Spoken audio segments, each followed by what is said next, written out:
Raquel Rolnik right now, that special investigator with the UN. Thank you very much for joining us.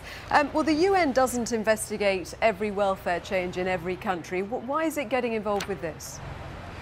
First of all, as a mandate holder for the Human Rights Council on the right to adequate housing, my main task is to monitor the right to adequate housing in the world. And one of the mechanisms that I have in order to be able to do that is country missions. This is my 11th country mission.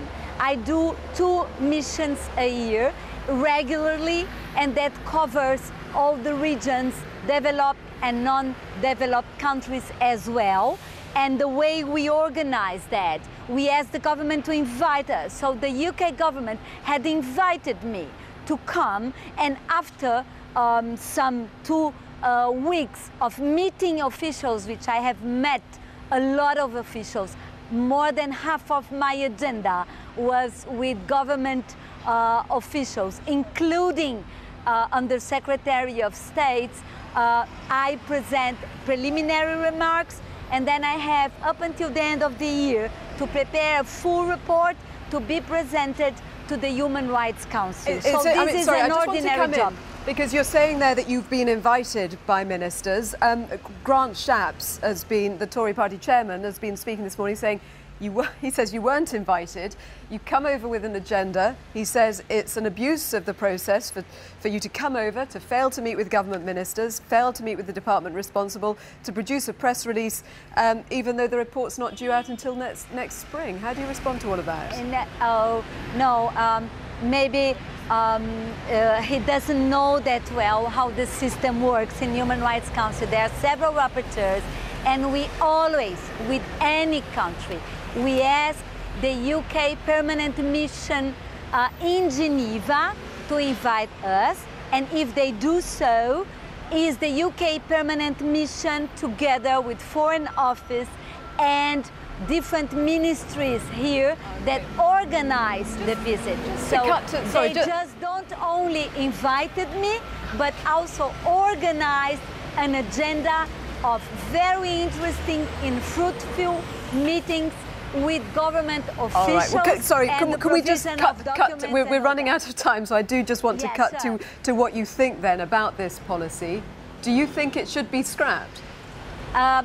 The whole contribution was not only on bedroom tax. Bedroom tax came across during this time, but my main warning is the danger of retrogression in the human right to adequate housing in the UK, and the welfare reform and the way it's being dealt on the housing sector is part of the measures that are causing harms, human rights of people who are affected.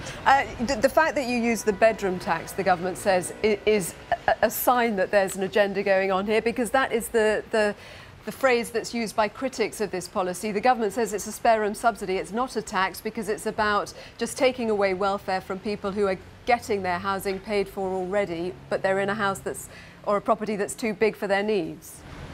Oh, of course, there are situations where people have more space as compared with their needs.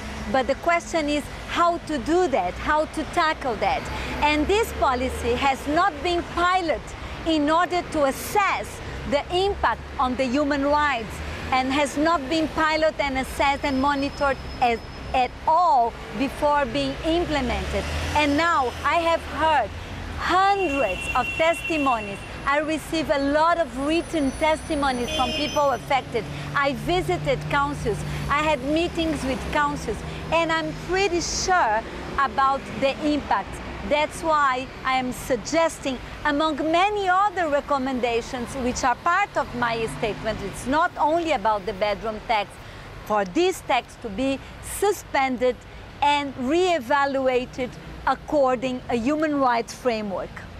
What about the 2 million people who are on a waiting list for accommodation that they can't get at the moment because people are in properties that aren't necessarily right for their needs?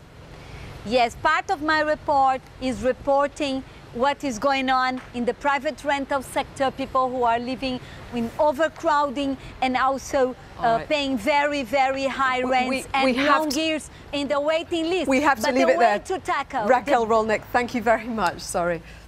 You're watching BBC News.